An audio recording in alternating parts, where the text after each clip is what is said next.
జగన్ పెట్టిన dead line ఏంటి అంటే, ఒకటి మొన్న చంద్రబాబు గారు వెళ్ళారు, ఏదైతే పారిశ్రామిక ప్రమాదానికి సంబంధించి వైజాగ్కి వెళ్ళినప్పుడు ₹1,00,00,000 పరిహారం ప్రకటించారు.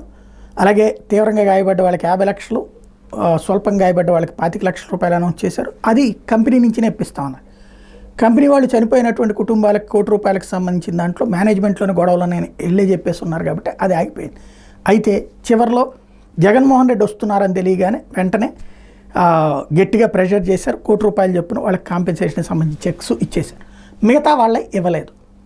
అది జగన్మోహన్ రెడ్డిని వాళ్ళు అడిగారనమాట. ఇప్పుడు ఆసుపత్రుల్లో బిల్లులు అవుతాయి ప్లస్ ఇదంటే బిల్లులు వాళ్ళు కట్టాల్సిందే, అట్లాగే ఇది వాళ్ళు కట్టాల్సిందే.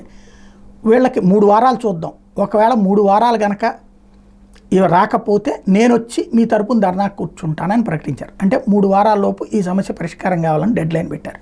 అవుతుందా లేదా చూద్దాం.